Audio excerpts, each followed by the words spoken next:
Goeiemôre aan elkeen van u. Ek groet u almal in die mooi naam van Jesus Christus, die naam bo alle name. En wat 'n voorreg om vanoggend weer hier voor te kan staan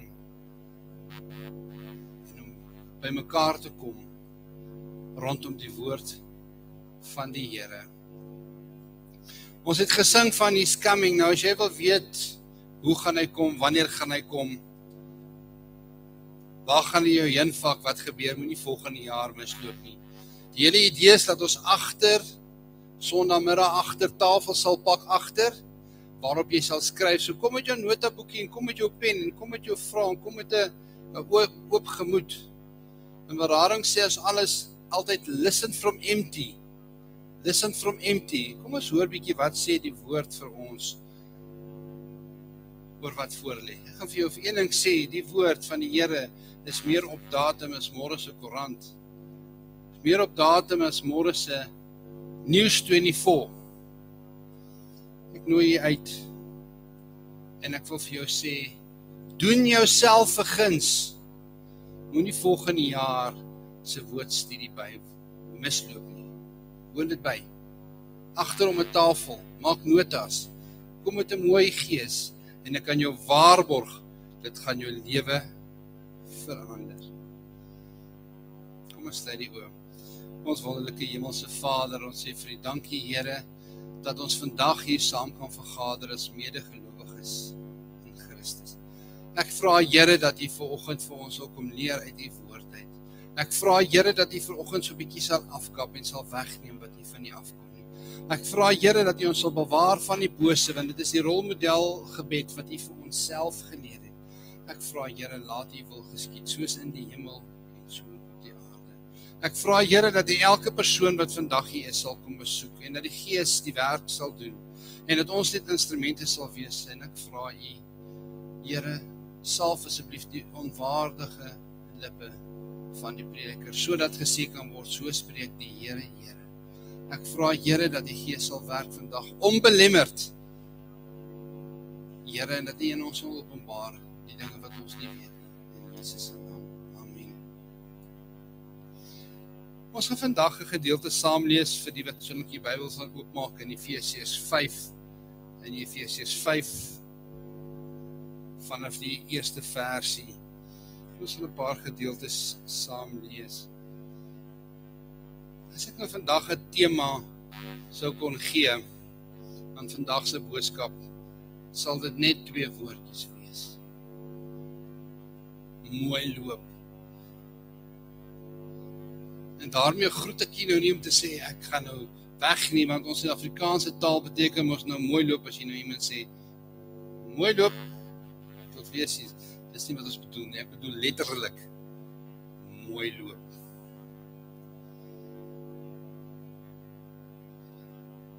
Hoekom moet ons mooi loop? Ons kan dit 'n ander Afrikaanse naam gee, wandel. Hoekom moet ons dit doen? Hoekom moet ons mooi wandel? Want daar is oë wat jou dophou. Daar is oë wat jou dophou, wat jou fyn dophou. Nou, ons gaan vandag bietjie gesels, nadat ons hierdie gedeelte gelees het, oor die oë wat jou dophou. Kom ons lees dan Efesiërs 5 vanaf vers 1 tot en met vers 21. En ons kyk, wat het Paulus hier opgeteken toe hy die brief vir Efesiërs geskryf het. Wees dan navolgers van God soos geliefde kinders en wandel in liefde soos Christus ons ook lief gehad het en vir ons oorgegee het as 'n gawe en 'n offer aan God tot 'n lieflike geur. Maar hoerery en allerhande onreinheid en hebsigheid moet onder julle selfs nie genoem word nie, soos dit die heiliges betaam. Ook nie gemeentheid of dwaase of lawwe praatjies wat nie pas nie, maar liewer danksegging. Want dit moet julle weet, dat geen hoereerder of onreine of gierigaard of wat 'n afgoddienaar is, 'n erfdeel het in die koninkryk van Christus en van God nie. Laat niemand julle met ydel woorde verlei nie, want daardeur kom die toorn van God oor die kinders van die ongehoorsaamheid. Wees dan nie hulle deelgenote nie, want vroeër was julle duisternis, maar nou is julle lig in die Here. Wandel soos kinders van die lig, want die vrug van die Gees bestaan in alle goedheid en geregtigheid en waarheid. En beproef wat die Here welbehaaglik is, en hou nie gemeenskap met die onvrugbare werke van die duisternis nie, maar bestraf dit liewer, want wat in die geheim deur hulle gedoen word, is skandelik, selfs om te noem, maar al hierdie dinge wat deur die lig bestraf word, word geopenbaar, want alles wat geopenbaar word is lig. Daarom sê hy, ontwaak, jy wat slaap, en staan op uit die dode, en Christus sal oor jou skyn. Pas dan op, dat julle nougesed wandel, nie as onwyse nie, maar as wyse. En koop die tyd uit, omdat die dae boos is. Daarom moet julle nie onverstandig wees nie, maar verstandig, wat die wil van die Here is. Moenie dronk word van wyn nie, daarin is losbandigheid, maar word met die Gees vervul. Spreek onder mekaar met psalms en lofsange en geestelike liedere, en sing psalms in julle hart tot eer van die Here, terwyl julle God die Vader altyd in alles dank in die naam van ons Here Jesus Christus, en aan mekaar onderdanig is in die vrees van God. Ons lees net tot sover in die onfeilbare woord van die Here. Nou dit is nou 'n hele mond vol wat ons nou hier gelees het, en ons gaan dit graag opsom vandag. In die gedeeltes van Efesiërs 4 en 5 kan jy nou maar self jou studie gaan doen. Jy sal sien dat daar 7 keer gepraat word van wandel, vanweë die boodskap dan mooi loop. Wandel. Waar loop ons?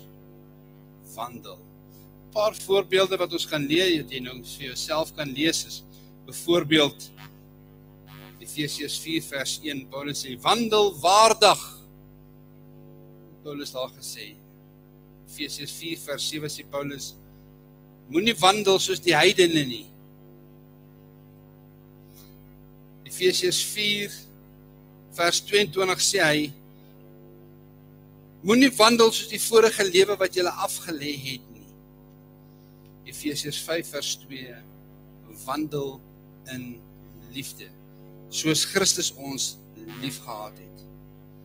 Efesiërs 5 vers 8 sê, ons moet wandel soos kinders van die lig. Maar as jy gered is, wandel jy nie meer in die duisternis. Jy loop nie meer in die donker nie, jy loop nou in die lig. Geestelik gesproke natuurlik, jy is in die lig. So die versie wat ons vandag wil gebruik is kernvers, is dan vers 15. En ons het daar gelees, pas dan op, dat julle nou gesed wandel. So in hierdie gedeelte sal ons sien dat wandel, of dan mooi loop, baie belangrike deel vorm van hierdie boodskap wat Paulus hier vir hierdie gemeente van Efese wil sê. Hy wys vir hulle uit, hoe jy nie moet wandel nie, waar jy nie moet loop nie, en waar jy moet loop, en hoe moet jy daar loop. Dis wat Paulus hier vir die gemeente sê. Nou wil ek weer vir u sê, hy sê dit vir 'n gemeente, met ander woorde, hy sê dit vir mense wat alreeds die waarheid ken, wat alreeds veronderstel is om bloedgewas te wees. Hy praat nie hier met ongelowiges nie. Hy praat hier met 'n gemeente. En hy sê vir hulle, julle almal was eers in die duisternis. Dis wat hy vir die gemeente sê. Julle het geloop in die donker duisternis, maar nou het julle oorgekom. Nou wandel julle in die lig, want julle is nie meer in die duisternis nie, julle is nou in die lig. En jy weet self, Jesus Christus is die lig. So nou wandel ons in die lig. Ek wil eintlik wat hy vir ons hier wil sê. Ek gaan nou die Engelse terme gebruik, want daar's nie lekker Afrikaanse woorde wat dit so mooi kan oordra soos dit nie. It's not your talk, my friend, it's your walk. It's not your talk, it's your walk. Hiermee bedoel dit, jou paadjie op die lewenspad. Hoe loop jy op jou lewenspad? En wat gebeur in jou lewenspad? Ons almal kan natuurlik al die waarhede ken wat 'n mens kan ken. Ons kan al die kennis hê wat ons as mens moontlik kan hê. Maar as jy nie daarvolgens lewe en in hierdie geval wandel nie, beteken dit vir jou absoluut niks. Dan is dit nutteloos. So wat Paulus hier vir die gemeente leer, julle kennis en dit wat julle geleer het, moet julle toepas. En ons almal weet, die Bybel sê, ons moet toepas, ons moet daders word van die woord. Ons moet nie net hoorders wees nie. Jy kry slim mense, slim teoloë met grade en titels, wat die Bybel vir jou kan uitlê van die voorste bladsy tot die agterste bladsy. Maar kyk jy na sy lewe, dan vertel dit vir jou iets heeltemal anders as wat sy woorde sê. En dis wat die Here vanoggend vir ons wil sê. Wat hy vertel, hier in die 80er jare, en ek dink die meeste van u wat ouer is, sal dit dalk onthou. My pa het 'n woonstel gehad in Durban. Nou was Durban nie die lekkerste plek om Desember vakansie te gaan hou nie. Dit was absoluut die lekkerste, die klimaat, dit was die lekkerste plek gewees. Ek praat nie van nou nie, ek praat van 80 jare. So my pa het 'n woonstel gehad, en dan baie keer as jy nou van die strand af loop na die woonstel toe, miskien sal jy dit onthou, dis nie, die paaie was toe, maar daar was sulke voetpaadjies so, miskien 2 of 3 meter, wat geteer is, wat so tussen die geboue afloop, nou na die dieper stad toe, as ek het nou so kan sê, tot waar die paaie nou begin. So as jy nou van die strand af loop, na die woonstel toe, dan loop jy nou aan hierdie voetpaadjies af, en dit was besig, die mense is op en af, tussen waar hulle bly en waar hulle gaan strand hou. Nou iets wat my seker vir die res van my lewe sal opval, in daai jare, dis nou die tye voordat daai elektriese omheinings was, soos ons dit vandag ken, en beams, en alarmstelsels, was dit altyd opvallend vir my, dat hierdie mure, het sulke glasstukke gehad, wat ingepluister, ingemessel is, boop die mure, om natuurlik die ongewenste elemente moet uithou, alhoewel daar seker maar baie minder was as nou, maar dit was die hele idee. Dan is bottelstukke wat nou verskillende groot is, gemessel, sodat die ouens nie op die mure kan loop nie.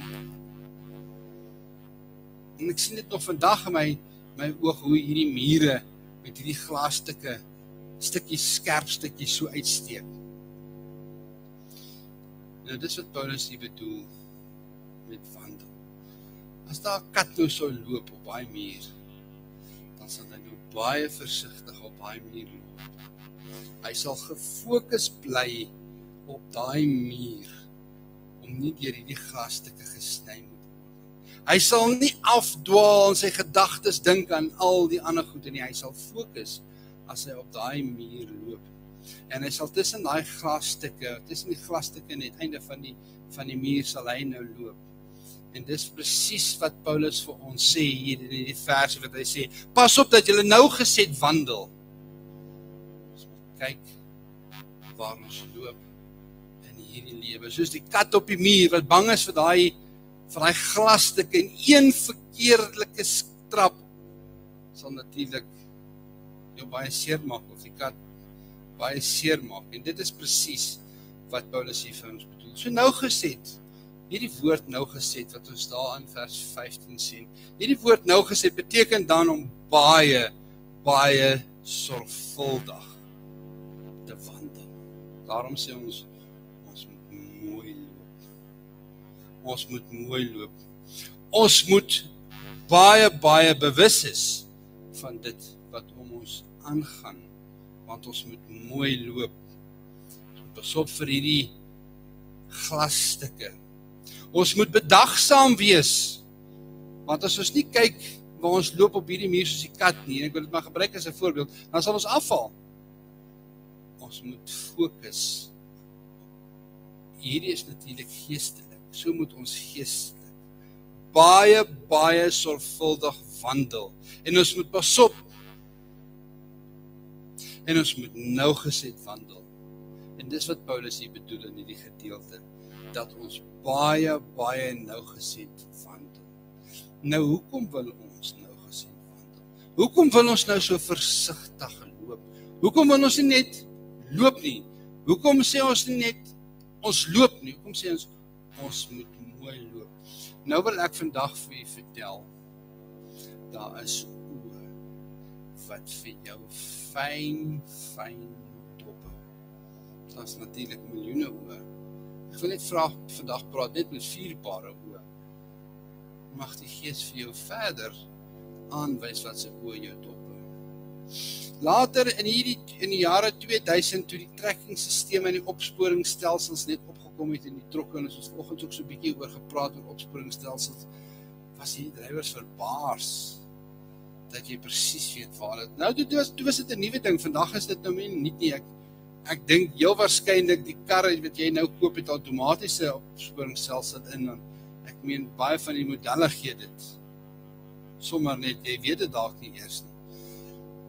Daar's oë wat vir jou fyn dophou. Nou kom ons gesels oor net 4 stelle oë. Soos ek sê, daar kan miljoene pare oë wees wat jou dophou.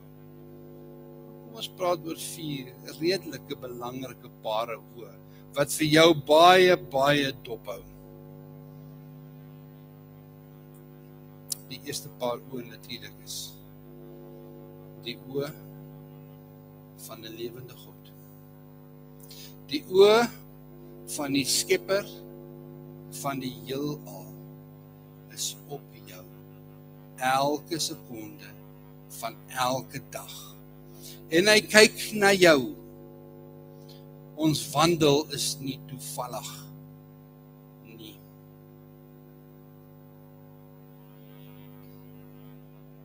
Ons loop is nie toevallig. Die Here se oë is op ons. Dit begin ons sommer al in Genesis 1 vers 7, wat ons sommer net gaan aanhaal nou.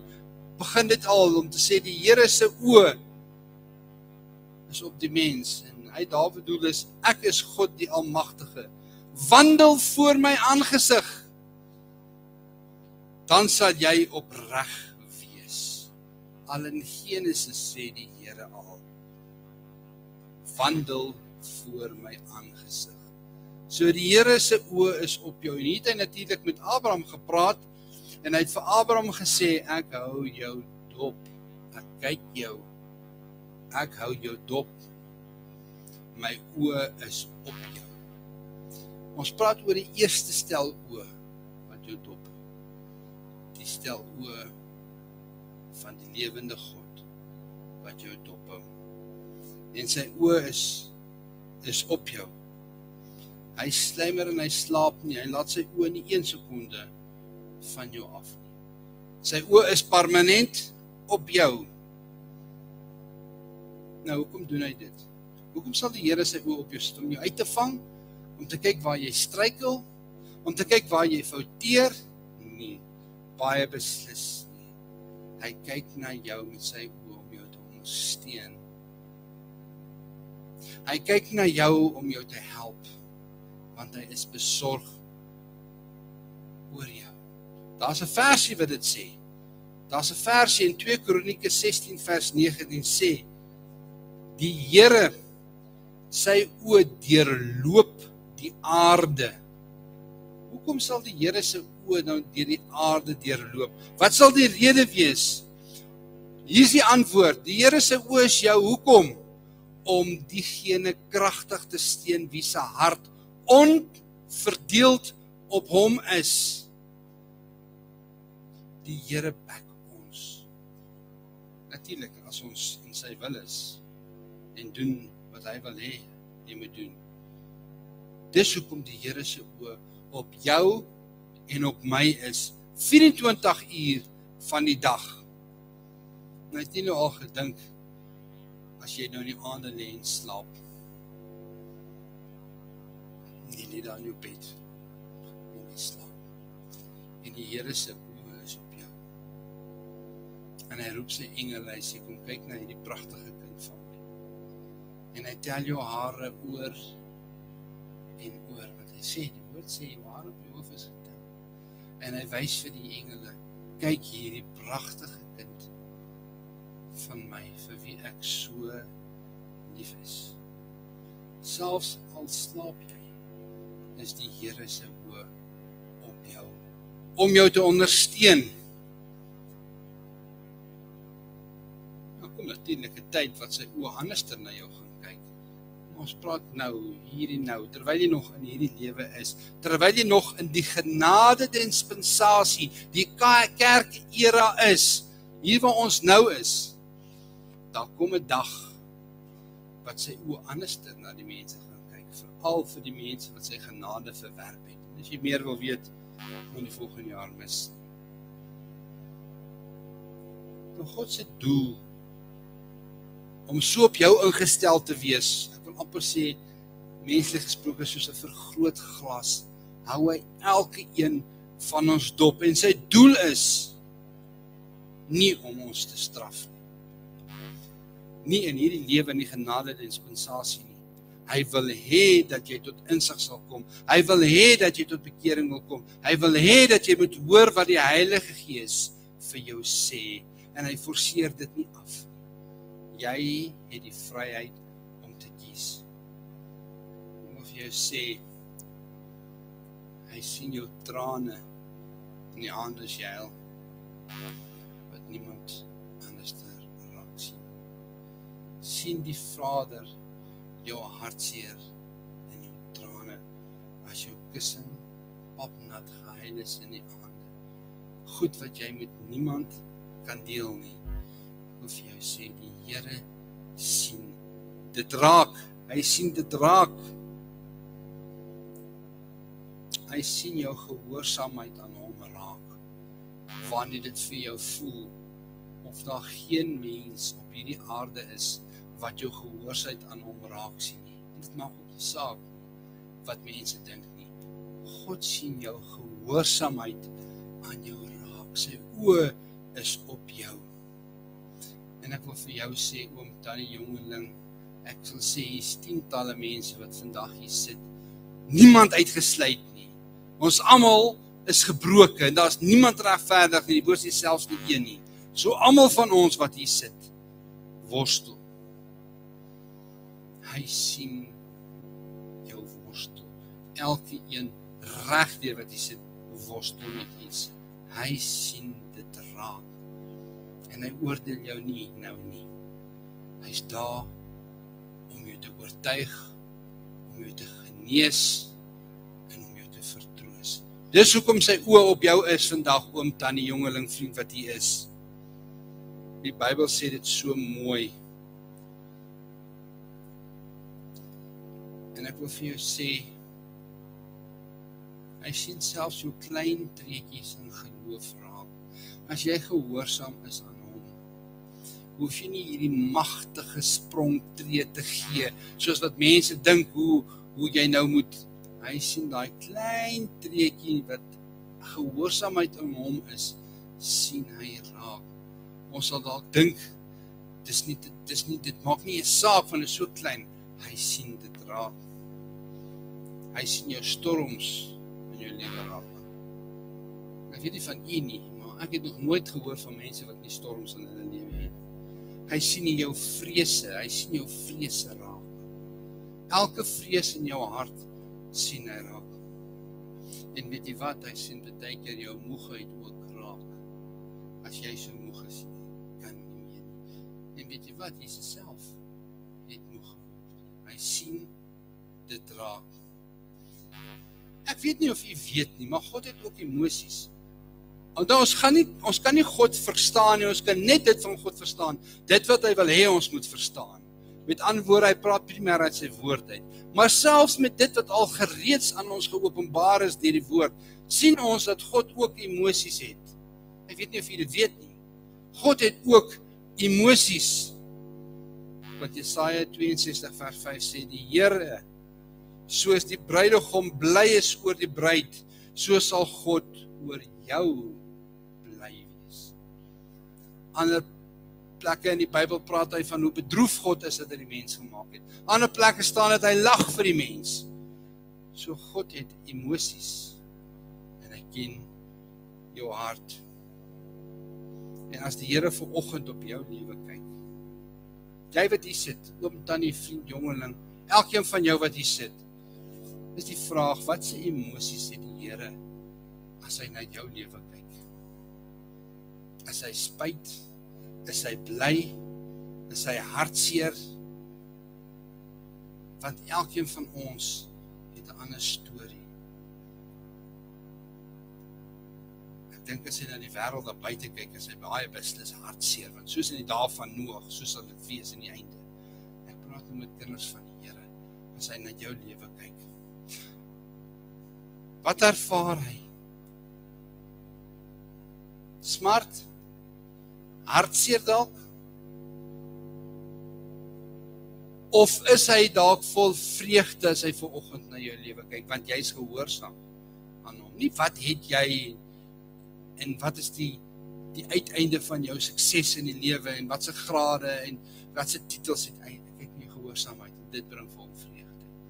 Maak nie saak hoe eenvoudig of klein dit is nie. Dit bring vir hom vreugde.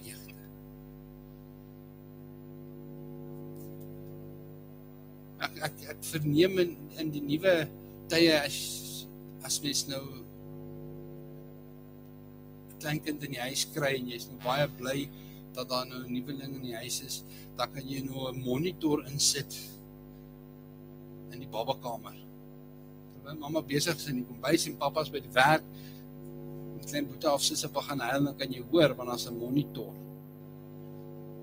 So is die Here se oë van die Here op ons. Definitief nie om ons nou te oordeel nie, maar om ons te help. So as daai ma hoor as haar kind huil, want hy's nou wakker en hy's nou honger, of hy's nou ongemaklik.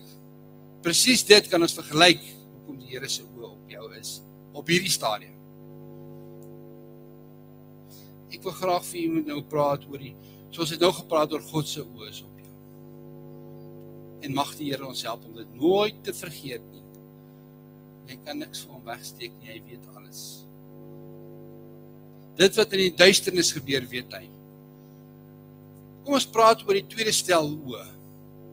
En dit is natuurlik die omgekeerde, die oë van Satan homself. God se oë is op ons om ons te steun, om ons te ondersteun. Maar ons het 'n sielevyand wat genoem is die Satan. En sy oë is op jou. Hoekom is sy oë op jou? Om jou te vernietig. Om te slag en te steel en te verwoes. Dis hoekom sy oë gefokus op jou. Stip gefokus op jou. Want Lukas 22 vers 21 staan daar. Simon, Simon, kyk, die Satan het vurig begeer om julle soos koring te sif. Hy kyk na jou om jou te oordeel, om jou aan te kla, om te kyk waar struikel jy. Satan se oë, die vyand se oë is op jou. Hoekom? Hy soek waar jy swak is. En dan slaan hy toe. Hy kyk waar is 'n los draadjie in jou lewe, want dan het hy 'n beginpunt om jou vas te hou. Hy soek die een deur waar hy net sy voet kan inkry in jou lewe. En as jy net vir hom 'n skreefie kan gee, dan druk hy sy voet in. En dan is dit nie meer so maklik om hy deur net toe te trek nie. Daarom is hy oë so fyn ingestel op ons. Hy soek die oomblik wat jy onverstandig optree. Waarteen Paulus en die woord ons waarsku. Ons moet verstandig wandel. Hy soek die keer wanneer jy nie meer verstandig wandel nie. Wanneer jy nie meer mooi loop nie, soek hy sodat hy jou kan kry. Want die duiwel soek wie hy kan verslind. Weereens hy soek, hy kyk wie hy kan verslind.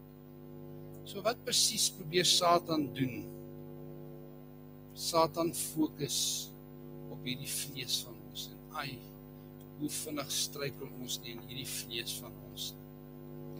Soos wat Paulus gesê het, dit wat ek nie wil doen nie, dit doen ek. Maar dit wat ek wil doen, dit doen ek nie. As hy konstante stryd tussen jou vlees en jou gees, Satan soek net daar tussenin, dat hy tog net hierdie vlees kan vertel. Hoe oulik is jy nou eintlik? Watter kampioen is jy nou eintlik? Ek praat van buite Christus. Watter kampioen is jy nou eintlik?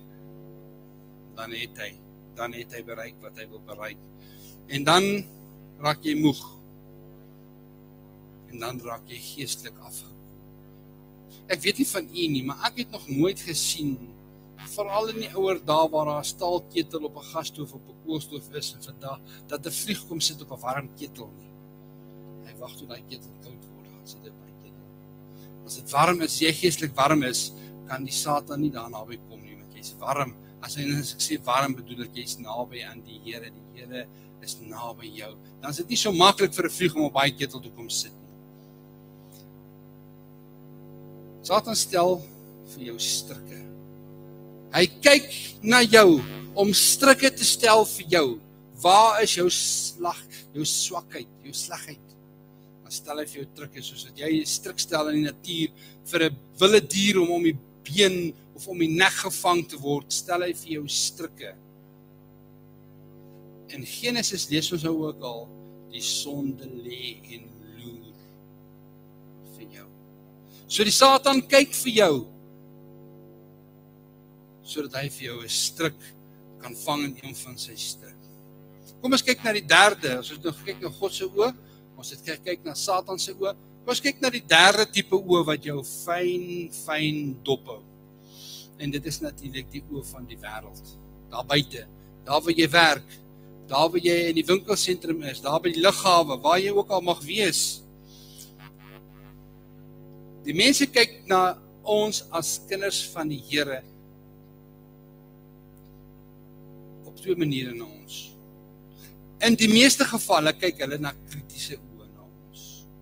Soos wat hulle na kritiese oë na Jesus gekyk het. Hulle het Jesus nie uit die oog verloor nie. Hoekom nie? Sodat hulle hom kan beskuldig. Sodat hulle hom kan aankla. So kyk die wêreld ook na my en jou, en daarom sê die Bybel, ons moenie verbaas wees dat die wêreld ons sal haat nie, want hulle het hom eers gehad. So die wêreld kyk na jou, in hierdie gedeelte, kyk hy na jou, na oë wat krities is, om te sê, joh, as dit nou 'n Christen is, dan ek nou nie 'n Christen is nie, jy ken al daai goed, en hulle kyk na jou, en die wêreld spot met jou. Hulle plaas jou so eenkant, as jy in die koöperatiewe wêreld is, dan hanteer hulle jou so half anderster, so half snaaks. Die wêreld kyk na jou na 'n foutsoekende gees. Want as hierdie ou sê hy is so oulik, kom ons kyk maar, kom ons gee hom maar net 'n bietjie kans. Jy ken al daai wat die wêreld van praat. En hulle kyk na jou natuurlik om te kyk of jou geloof eg is en opreg is, of praat jy maar net mooi weerspraatjies. Dis die eerste gedeelte van hoe die wêreld kyk. Maar ek gaan vir jou sê, daar's mense in die wêreld wat ook na jou kyk na behoeftige oë. Vir wie jy 'n lig is in Christus. Wat begeer dit wat in jou is. En dit is natuurlik wonderlik as mense dit raak sien. En hulle sien dat jy iets het wat hulle nie het nie. En hulle het 'n honger vir die waarheid. En mag die Here gee dat hy meer en meer sulke mense op ons pad sal stuur. Daar's mense in die werksplek wat sê, daai ou het nog nooit vir my gepreek nie, maar deur wat hy doen, het dit my na die Here toe gebring, want hy doen wat reg is. Hy doen wat reg is. Hy is 'n voorbeeld. Hy is soos Christus. Dan kom ons kyk na die vierde paar oë, wat ons kan oorgesels, die laaste paar oë. En dit is die oë van die medegelowiges. Die tannie, die oom langs jou in die kerk, die jongling langs jou in die kerk. Ander boetas en susters wat in Christus is, kyk ook na jou. Hulle hou mekaar dop, maar hoekom doen hulle dit? Nie om mekaar te veroordeel nie, maar om mekaar te beïnvloed, om mekaar te ondersteun. Sodat as my broer of my suster struikel, daar te wees. Nie om iemand te vertel nie, maar om iemand te sê, hoorie, ek sien jy gaan deur 'n moeilike tyd, kan ek vir jou bid? daarom is daar ook die oë van die medegelowiges wat vir ons dophou. 1 Timoteus 4 vers 12 sê, wat 'n voorbeeld vir die gelowige in die woord, in wandel in liefde en geloof en reinheid. Wat sê die versie vir ons? Die versie sê vir ons, wanneer jy 'n verhouding met die Here het, en daar's medegelowiges wat na jou kyk oor hoe jy dit doen, en jy loop voor, as jy vir hulle 'n voorbeeld in die geloof. Nou wil ek vandag vir u sê, ek het nog nooit gesien dat jy struikel oor iemand agter jou nie. Jy struikel oor iemand voor jou. Daarom is dit ook 'n waarskuwing, as jy voorloop in die geloof, dat jy nie iemand anders wat agter jou is, sal struikel in die geloof nie. Dit is tog nie moontlik om te struikel oor iemand wat nog 'n jong Christen is, en jy kan nie oor hom struikel nie, maar hy kan oor jou struikel, want jy loop voor. Voorgangers, nou voorgangers in die woord, beteken nie noodwendig die mense wat nou al reeds dood is, dit beteken mense wat voorgaan in die geloof, wat voorvat, wat vasvat. Pas op, dat ons nie daai mense laat struikel nie, want dit is wat die Bybel sê, dit is beter dan 'n meelsteen om ons nek gehang te word, en die diepste van die see te gooi, voordat ons een van hierdie kinders en medegelowiges van die Here laat struikel. Daarom sê ek, daai oë van die medegelowiges is ook op ons. Ek wil afsluit, ek wil vir julle 'n verhaal vertel, en ek gaan vertel, ek het dit baie lank klas gelees en gehoor, ek gaan dit vertel, net soos wat ek dit kon onthou. Hier in die middeleeue, was daar soldate, nou hulle het ook nog maar huis toe gegaan, wanneer hulle tyd kom, seker maar verskillende tye. Ergens in Europa, in die middeleeue, het hierdie soldaat geloop van die militêre basis af nou, na die plase toe, meer plotte gewees, seker in daai tyd is groot plase soos vandag, baie beslis nie dorpe soos vandag nie, maar het so geloop, en toe hy nou so deur die dorp is, wat gewoonlik een straat het, al die winkels oor hom, het hy nou so sy straatjie gevat, op plaas, seker nou op pad na die plaashuis toe, wat hy nou gaan afhê, vir 'n ruk van tyd, voordat hy weer moet gaan rapporteer vir diens, en terwyl hy so op die een paadjie loop, wat daar eintlik niemand is nie, kom ons sê maar, die ou plaaspaadjie loop, maar hy loop in uniform, kom daar iemand na hom toe, 'n dame, en sy vra van, hoekom loop jy so mooi? Hoekom loop jy so reg? Hier's tog niemand wat jou sien nie, man, loop normaal. En hy sê vir haar, weet jy wat? Sien jy hierdie uniform? Ek verteenwoordig die koning van hierdie land. Of iemand my sien of nie. Ek loop reg, ek loop met trots, want hierdie verteenwoordig die koning van hierdie land. En al is daar geen oë wat my raak sien nie. Ek loop reg op en ek loop reg en ek doen die regte ding, want ek doen dit vir die koning van hierdie land. Nou, hoeveel te meer kan ek en u nie sê? Daar waar ek en jy is, wat niemand sien wat ons doen nie. Hoeveel te meer moet ons nie reg loop nie, want ons is verteenwoordigers van God se koninkryk op hierdie aarde. Integriteit. Ons doen die regte ding, wanneer niemand jou kan sien nie. En die verhaal het my baie bygeval, en dit sal seker vir die res van my lewe by my wees, dat ek 'n verteenwoordiger van God, hier is 'n verteenwoordiger van God. Ons is die lig van die wêreld en die sout. Die Bybel sê self, wat gebeur as dan die sout is en dit word vrot? Ek en jy is die sout van die aarde, die lig. Niks dat dit onsself is nie, dit gaan deur Christus natuurlik. Ons verhewe nie onsself nie, dit gaan oor dit wat deur Christus gedoen word. So ek sluit nou af. Wat is die 4 oë wat ek wil hê dat ons moet onthou vir die res van ons lewe, of totdat ons by Jesus sal wees? Wat is die 4 goed wat ons moet hou? Die eerste is, God se oë is op ons, om ons te ondersteun, dag en nag. Die tweede stel oë wat daar op jou is die vyand se oë, om jou te slag en te steel en te verwoes, en om jou te kom versoek, waar jou swakpunte is. Wat is die derde stel oë wat daar is? En dit is die wêreld se oë. Die wêreld se oë natuurlik kan of krities wees, of dit kan wees dat hulle hongerend na jou kyk en sê, jy het iets wat ek graag wil hê. En dan natuurlik die laaste stel oë wat op jou is die medegelowiges se oë is op jou. Hulle oë is op jou om jou te ontmoedig, om vir jou te bid, om vir jou in te tree, as jy deur moeilike tye gaan, want môre is hulle moeilike tye, dan tree die ander weer in. vir jou. Daarom is dit so belangrik om by 'n gemeente ingeskakel te wees, sodat ons vir mekaar by mekaar kan inskakel en vir mekaar daar kan wees en mekaar te kan bemoedig. Vandag is dit jy, môre is dit ek. So vermaan en bemoedig ons mekaar. Ek wil graag vir ons afsluit. Kom ons sluit die oë. Ons wonderlike hemelse Vader, dankie vir die woord wat U vandag vir ons gebring het, Here. Dankie dat U die woord vandag vir ons oopgebreek het en dankie dat U oë op ons gerig is, Here. Dankie dat ons nie hoef bekommerd te wees dat U ons nie sal raak sien nie. Ek vra, Here, dat U oë sal hou op ons. Ons sal versterk. Ons sal genees en as dit moet, Here, ons sal vermaan.